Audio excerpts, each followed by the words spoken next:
Good morning, good morning, good morning, good morning. Let me fix up my camera here. Good morning to you. You are tuning to the Optimal You right here on Higher Ground Gospel Radio, and you are tuned into the YouTube segment. And today we are continuing our conversation about the whole matter of managing financial, not managing financial. Hold on, let's back up. Money and relationships. We are continuing that discourse about money and relationship. And we all know that a lot of times in relationships, when there's argument about money, it can create a major conflict. It can create a major conflict. And today we want to talk about how to manage financial conflict with love and wisdom. Let me say it again: managing financial conflict with love and wisdom. Not just any and any way, but with love and wisdom. Because at the end of the discussion or the conflict, then you want to come out at a good place. You don't want to come out of the conversation angry and bitter and all those things. You want to come out of the conversation, better for having had the conversation. You understand me? So that is the aim today, to have that discussion. And we have a very able and capable gentleman who's going to be talking to us today. He has become a staple on this program. Yeah. I might give him a break next month. I don't know. I'm thinking about it. I might give him a break next month because, he's been working really hard. So we're going to be having that discussion with Mr. Douglas today, and I'm going to invite him on stage. I hope he's ready. I'm going to invite him on stage. Mr. Douglas. Good morning, Minister. Good morning to you and your listeners. How's everybody doing? I trust everybody is having a great morning. I hope they are. Are you having a great morning, people? Mr. Douglas wants to know. Mr. Douglas, Yes, ma'am. for the benefit of those who are new, and those who are now on TikTok and those who are listening here and there, can you tell us about yourself, who you are? All right. So, for the newbies, my name is Marvin Douglas. I'm agency manager in the life department at Marathon Insurance Brokers, and we are located at 46 Trinidad Terrace in sunny New Kingston, Jamaica.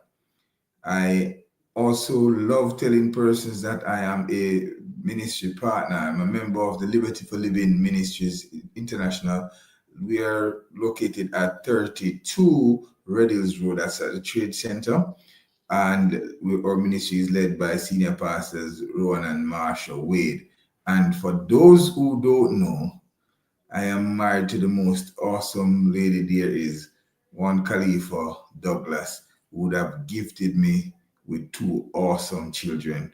So, in a nutshell, I am here to share with you as your faithful, friendly financial advisor. So, And so, you have so been thanks faithful again. and friendly.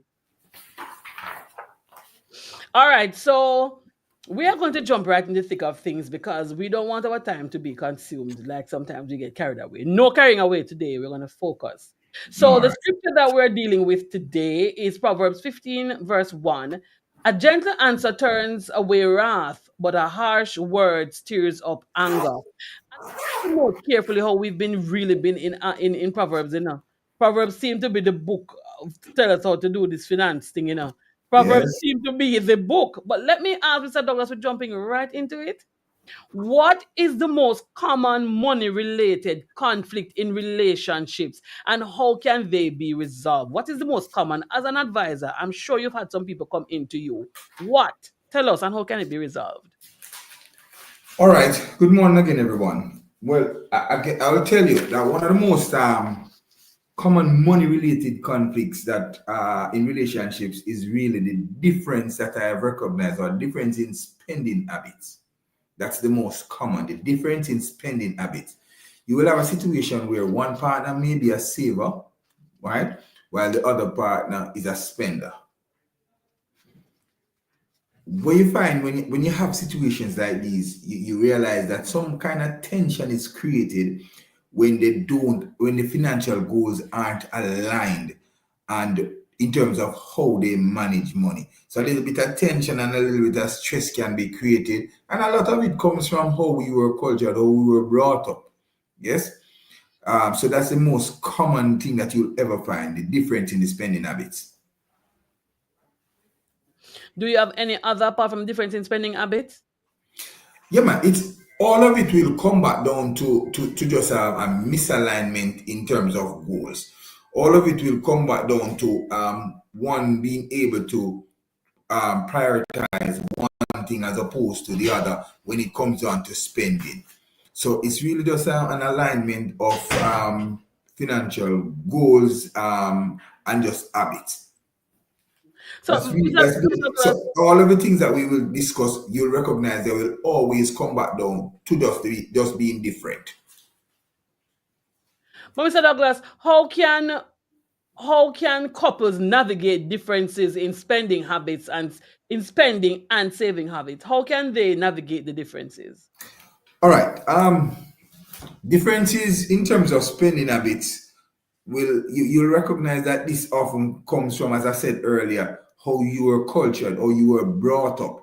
It may come from differences in personality or even just personal values, right? For example, one person may view spending as a way to just to enjoy life, while the other person may prioritize saving for future, right?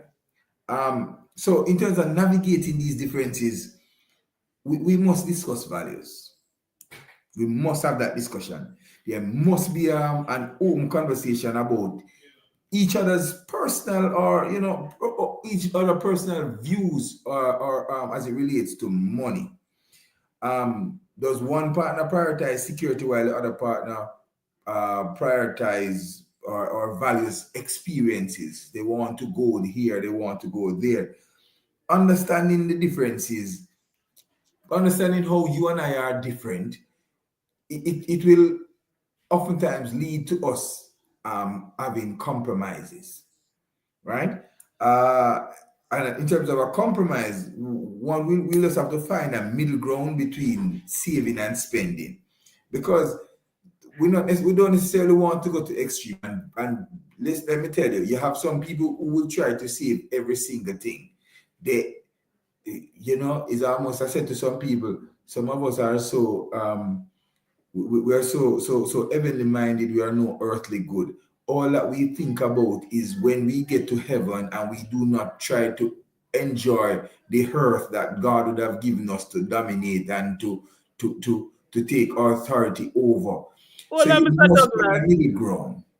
Mr. Douglas, are you trying to say we must not be heavenly minded? Is that No, what you're man, trying to say, Mr. Douglas? I need no, clarity, you know. I am not saying that at all. I am saying that you must look forward to going to heaven, but don't try to be in any rush to get there. Enjoy and dominate earth that God would have put you on. And in his good time, when he says, all right, you have enjoyed enough of earth and you have done enough of what I want you to do on earth. Now you can come. Right? So just don't go just don't go extreme, right? Um and in terms of navigating the differences, I would have discussed it already, but we want to separate do some separate accounts with shared goals, right? You may find a lot of couples would have found success in keeping individual accounts of personal spending, right? So we said we would have so the personal accounts would form a part of the bigger budget. Would have had the discussions as we talked about a while ago, discussing the values and stuff, and would have made some compromise to say, all right, you know something, we're going to allocate this for personal spending. So you will be able to do all that you want to do, but we're putting a lid on it. So you're going to be doing here. And then we're going to have the joint accounts that will take care of the shared goals and the expenses. So we spoke about, having home communication, setting goals and creating budgets. We'll always come back to that because once we're talking about alignment of financial goals and such, we will always come back to some kind of budgeting. Hi, but Mr. Douglas, all right. So having understood that, and Sarah Panton says amen, so true over there on YouTube. Um, what's the best way? Because let's say, for example, no, I made some financial mistakes in the past. Okay, and I have some debts that some debts that is a little issue. How can I discuss with my partner, with my spouse or my family members, without causing division or further, any major problems because of these mistakes and debts? How can we navigate around that? How can we Um, discuss it in a healthy way? I've been feeling like a storyteller in recent times, but I would have had a conversation with a good friend of mine who, like many others, would have been going through a little rough patch in his marriage, and he was saying to me, you know something, women in particular, they like, they love explanations. They want to tell me the entire story, tell me everything, no leave out nothing, give me all of the details. So one of the things that you'll find happening is that it is important to be open and to build and to ensure that the trust is maintained. Trust and understanding is built and maintained. So the No best surprises. approach we're going to be using is you have to understand that based on the fact that we have built trust, you must be willing to be vulnerable and honest. It's important, right, to discuss, even though past debts and past indiscretions, if I can put it like that, can be very sensitive. It is important to build trust. When you see, men, I'm going to say something to the men. Please do not believe that being vulnerable and honest is a sign of weakness, Please repeat. Please repeat. Please right? repeat. Men, please do not believe that being vulnerable and honest is a sign of weakness. And likewise, women, please do not believe that when your husbands are vulnerable and honest, it is a sign of weakness. They need your support. But Mr. Douglas, what about when the woman is being vulnerable and open? Well, they expect women to be vulnerable, am I right? But when the woman is being open and honest about her financial thing, the men need to remember that the woman is not weak and helpless either. That is why she's being open and honest. That is something to think about. You know, two is better than one, for the most part. Them say one will chase 1,000, two we put 10,000 to flight, right? So the multiplication not had, it makes sense. How significant two is compared to one. And it is a two-way thing. The problem is when the goals are not set and there's not trust enough and the expectations are not set. So one person is expected to do this and the other is expected to do that. A marriage is not a 50-50 thing. A marriage is 100-100. That is what it is. So just as though you said women are not weak and so when they show vulnerability and they're being honest, it's the same thing. So openness is going to foster that kind of thing. That is how both partners will understand where they are. So if it is that you believe, you can't believe part of the Bible and I believe part. If it is that you believe that I could change, I could come to the Lord, no, because we used to run the road one time, we used to go on with myself, and now I'm a changed man, I'm a new creature, and I've come to God. And you say, boy, yes, me have a nice husband now, womanize him now, whatever the case may be. If I had some passing discussions in my financial life, I am also capable of changing in that area. But I need to be able to say to you, honey, I would have made some mistakes.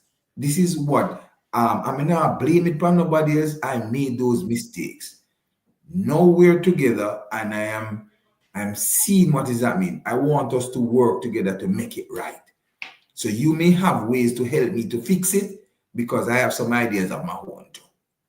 So it is open and honest communication. There must be a non-judgmental approach to the thing, right? Both partners, we talk about creating a safe space to discuss financial issues without being judgmental, without making judgmental towards each other. So you're going to focus on understanding rather than blaming. Lad, man, really? Really? I say, yeah, behave. Lad, when we go pick up your now, God, right? It's easier to get through issues together.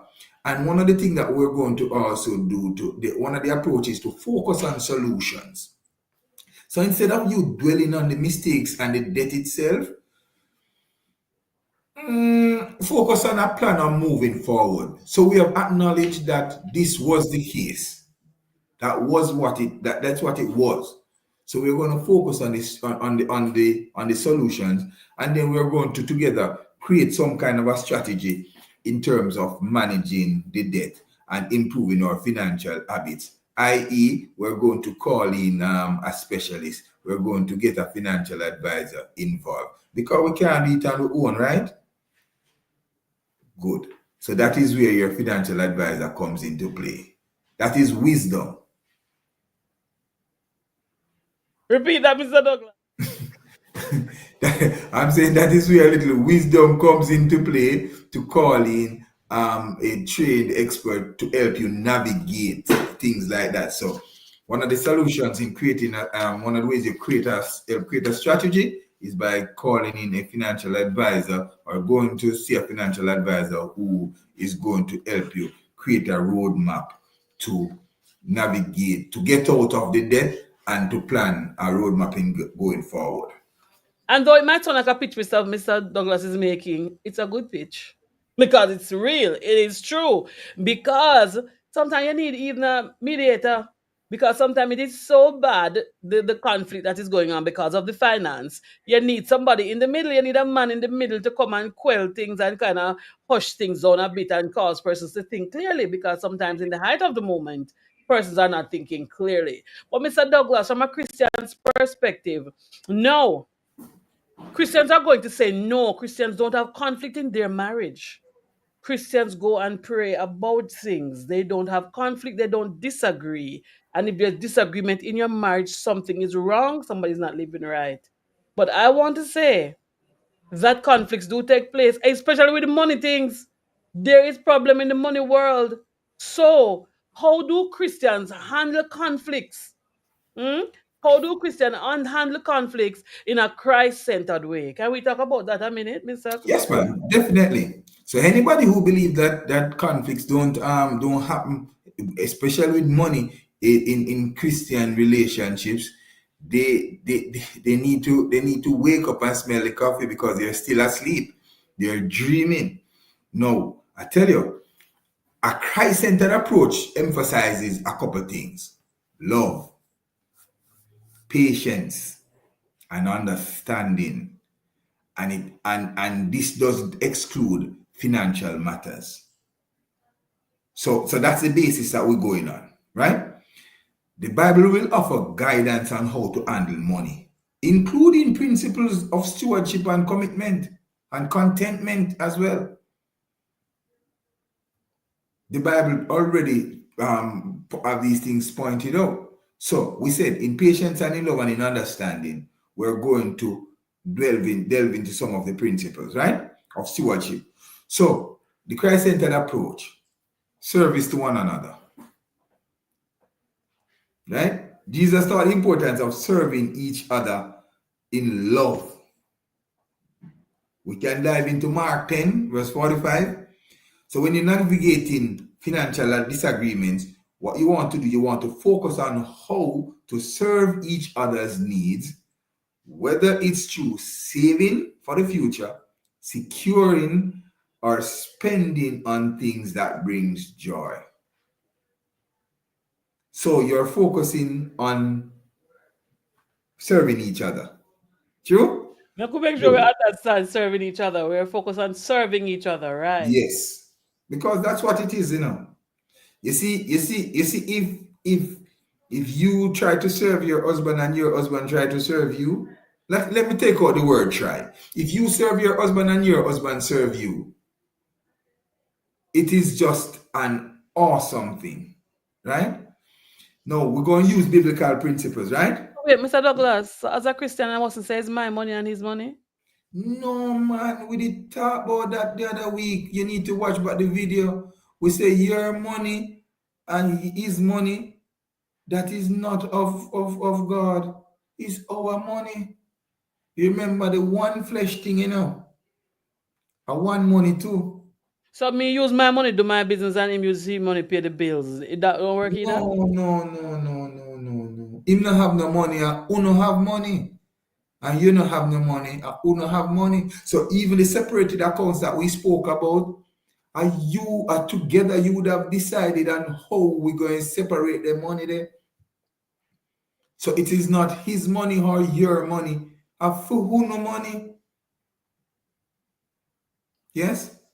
All right. Maybe there are persons in the diaspora listening. So it's both of your money. It's not for who no money. The money It's money belongs for to both of both. you. So we say we're using biblical principles. We're going to apply scriptural principles about money, right? Such as avoiding greed. We spoke up, and we can find that in Luke 12. We're going to be good stewards. We would have discussed this in Lent, and we can jump into Matthew 25 to find information about being good stewards, right? And we're going to be working together in peace and unity. Where we can find something, we can jump over to Philippians 2, verse 2. We say we don't have all day, so we can always note the scriptures and we can look at them. So we're going to look about avoiding greed. We say we're looking at Luke 12, verse 15. We're going to look at being good stewards, right? Because I would say we're looking at Matthew 25, 14 to 30. We would have discussed this before, and working together in peace and unity. A nice little scripture in Philippians 2, verse 2. And importantly, we are going to pray together. So we're going to pray about financial decisions together. Right? I am not going to get up and say, Lord, help my wife to understand this decision that I am making, Hold on a because minute. I know Wait, it is in the best interest of us. No, we are going to come in agreement. Me I go wake her up and say, wait. So you're saying the husband or the wife must pray, or the husband never pray and say, Lord, help my wife to come into understanding the decision I'm making. Or the wife can say, Lord, help the husband to come into understanding to what the decision I'm making. It is a joint decision. So we are coming together to pray in our devotion time and saying, Lord, the decision yes, that we are about to make. We yes, Christine. we are committing this to you. Remember, if you think about even any organization, you have the person who is the head of the organization, but you still have a board or a management team, and they meet and they make decisions. So it is not for the head to believe, say, boy, all right, tell you what, I'm me and the big boss, so me I go just make some decision, and who not like it can bite it, because I saw it ago. It doesn't work like that. So we're going to be inviting God's wisdom, and guidance in us navigating our financial life as a couple. Yes. So I guess that's how we that's ways in which we can handle conflicts in a Christ-centered way. Mr. Douglas, you have me speechless, Mr. Douglas. Jesus, take the wheel in this situation. We're talking about agape love in the spiritual segment. Agape love come into play, I tell you, agape. So the next question and the final question, we're doing well with time, man. Lovely, Mr. Douglas. How does extending grace, because we talk about you accepting that your partner get saved and the Lord has done a work on them and they have changed. So that means grace is in effect somewhere there. How does extending grace and forgiveness help with financial disagreement when the financial disagreement arises? But before you respond to that, Sarah has said several things. She says, say it again, sir. She say, yes, we mustn't live a lie. She said, money, I don't remember, I don't understand that part, but money for me and you, not my money. Free money for me and you, not your money or his money. She said, yes, sir. You come with the scriptures, the word. I love it. I love it. Good advice. So now we're coming back to the argument. How can extending grace to my partner and forgiveness help with financial disagreement when financial disagreements arise? How do we deal with that? All right. So when we talk about financial disagreements, these things often lead to a number of emotions or feelings per se. There's usually the feeling of frustration that sets in. There's usually the feeling of disappointment that sets in. And it can lead to even resentment. Now, extending grace and forgiveness, we can understand that it will be crucial to maintaining that the maintaining peace and moving forward together. True. So some benefits of grace in terms of grace and forgiveness. It promotes healing. Can we talk about the trust and understanding earlier? So extending grace and forgiveness, it does promote healing. When you forgive, it opens the door for emotional healing, right? It allows both partners to let go of past hurt, right, and to focus on the future. I tell people all the time that forgiveness is more for you than the person who would have than the person who would have caused you the hurt. It is more for you, right? It reduces resentment. Because we did say earlier that it can lead to frustration, disappointment, and resentment, right? So grace and forgiveness, it reduces resentment.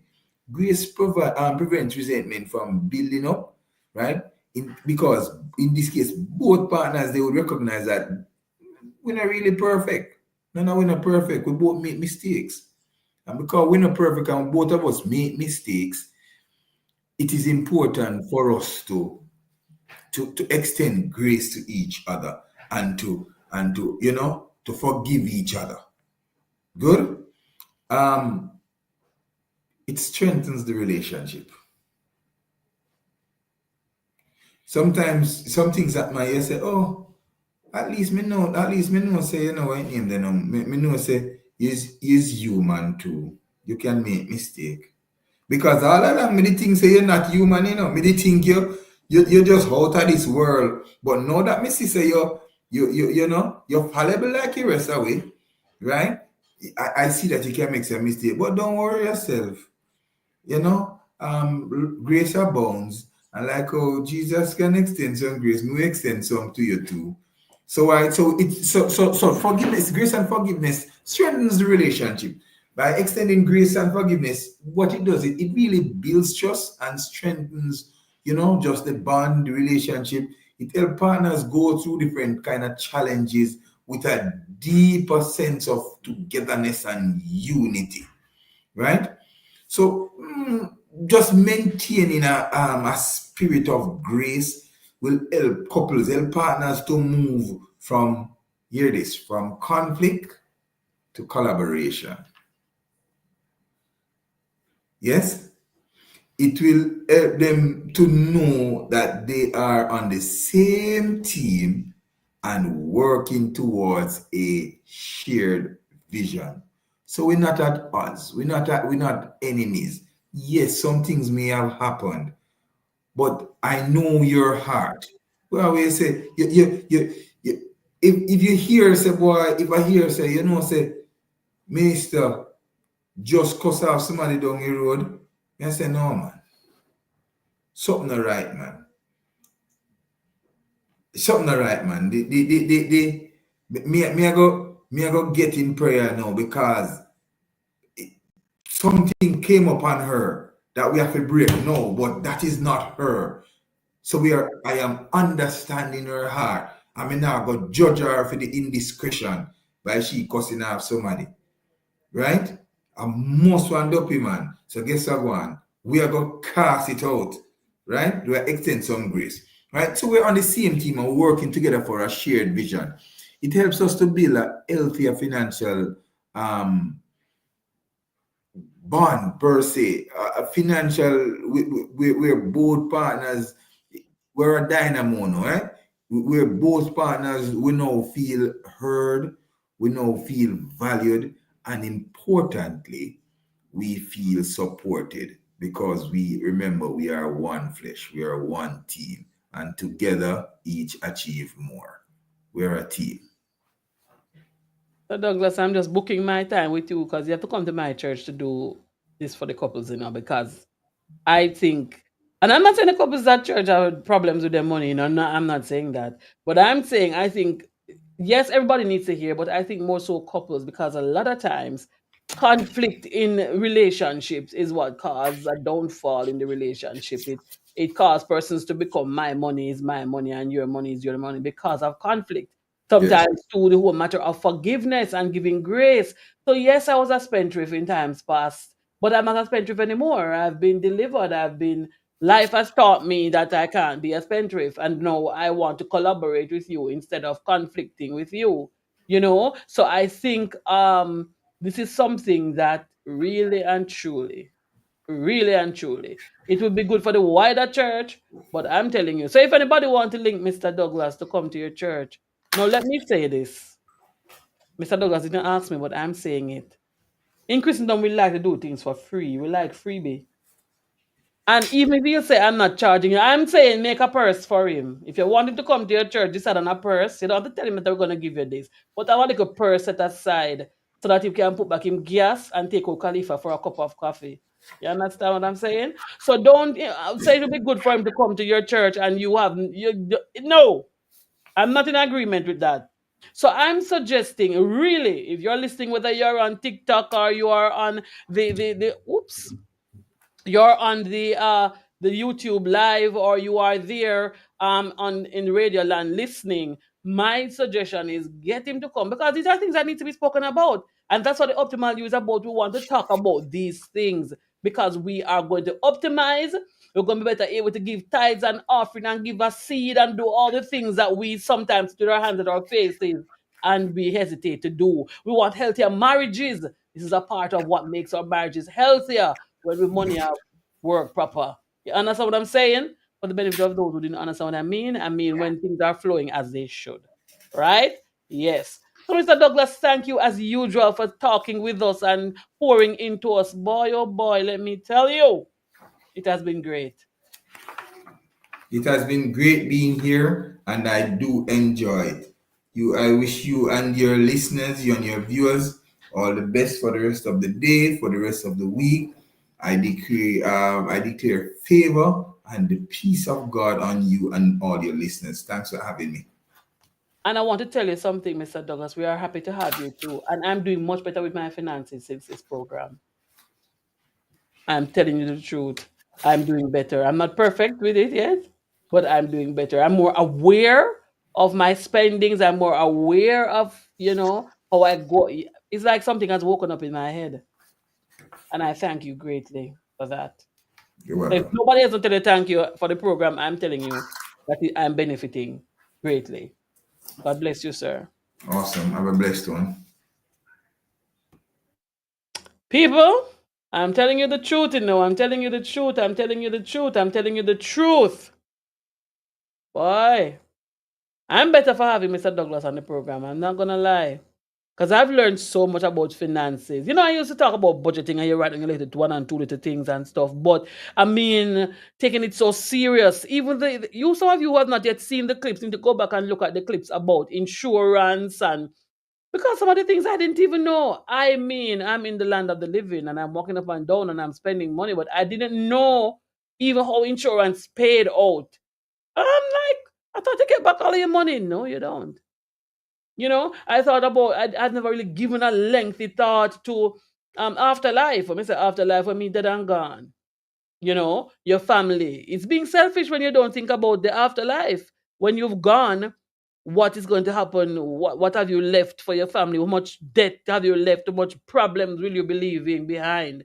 And things like that. So it has really benefited you. Sarah on the chat says she has benefited too from Mr. Douglas's presentations. And I'm saying, if you haven't seen it all, go back, watch our different clips, watch them, and I promise you, you benefit from it greatly, especially the Christians. I'm talking to you. This program is geared towards Christian people. This program, The Optimal You, is geared towards Christian people. I'm encouraging you with my whole heart. We need to get our stuff together, get our finances together, our spiritual life together, our health together, everything, our mind together. We need to get this stuff together. Yeah? Thank you so much for joining me today. We're going to head on over back to studio. It has been wonderful chit-chatting with you. You've been tuning into the Optimal You right here on Higher Ground Gospel Radio. This is the YouTube segment, and we're heading on back now to studio. Thank you so much for joining me. God bless. Enjoy the rest of your morning. Bye-bye.